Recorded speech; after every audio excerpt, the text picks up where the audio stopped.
জঙ্গলের মাঝে হাট, জনসমাগম, হই হট্টগোল। ধীরে ধীরে দূষণের কবলে চলে যাচ্ছিল শান্তিনিকেতনের ঐতিহ্যবাহী এলাকা সোনাঝুরি জঙ্গল। এই নিয়ে আগেও দূষণ নিয়ন্ত্রণ পর্ষদের তরফে বারংবার সোনাঝুরির হাট কর্তৃপক্ষকে সতর্ক করা হয়েছে। জাতীয় পরিবেশ আদালতে এ নিয়ে মামলা চলছে। হাট বন্ধ করার হুঁশিয়ারিও দিয়েছে আদালত। আইনি চাপে এবার সোনাঝুরি হাট অন্যত্র সরানোর ভাবনা রাজ্য সরকারের। শুক্রবার জেলা স্তরের বাণিজ্য সম্মেলন সিনার্জির অনুষ্ঠানে এমনই ইঙ্গিত মিলল রাজ্যের মন্ত্রী তথা বিধায়ক চন্দ্রনাথ সিনহার গলায়।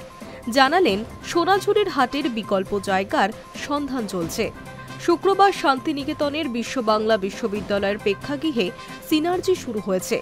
ওই সম্মেলনে উপস্থিত ছিলেন রাজ্য গ্রামোন্নয়ন পর্ষদের সভাপতি তথা তৃণমূলের কোর কমিটির আহ্বায়ক অনুব্রত মণ্ডল, বোলপুরের বিধায়ক তথা মন্ত্রী চন্দ্রনাথ সিনহা, বোলপুরের সাংসদ অসিত মাল, সিউড়ির বিধায়ক বিকাশ রায় চৌধুরী সহ আরও অনেকেই। সেখানেই মন্ত্রী চন্দ্রনাথ সিনহা জানান, সোনাঝুরির হাট নিয়ে মামলা চলছে। যদি হাট বন্ধ হয়ে যায় তো তা কাম্য নয়। আমরা বিকল্প জায়গার চিন্তা ভাবনা করছি। বোলপুরেই ওই আদলে হাট তৈরি হচ্ছে। তবে আদালত যদি বলে সোনাঝুরিতেই হাট থাকবে তাহলে থাকবে। আসলে সোনাঝুরির জঙ্গলে দূষণ নিয়ে সমস্যা নতুন কিছু নয়। বহু আগে থেকেই এখানকার হাট নিয়ে আপত্তি তুলেছেন পরিবেশ কর্মীরা। আগের সপ্তাহে দুদিন এখানে হাট বসত। রকমারি হাতের কাজের পসরা সাজিয়ে বসতেন স্থানীয় ছোট ব্যবসায়ী থেকে হস্তশিল্পীরা।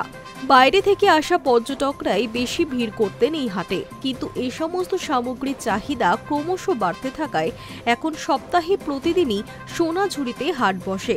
ফলে ভিড়ের চাপে দূষণও বেড়েছে। এই নিয়ে জাতীয় পরিবেশ আদালতে একাধিক মামলা চলছে। আইনি চাপ বাড়ছে ক্রমশ।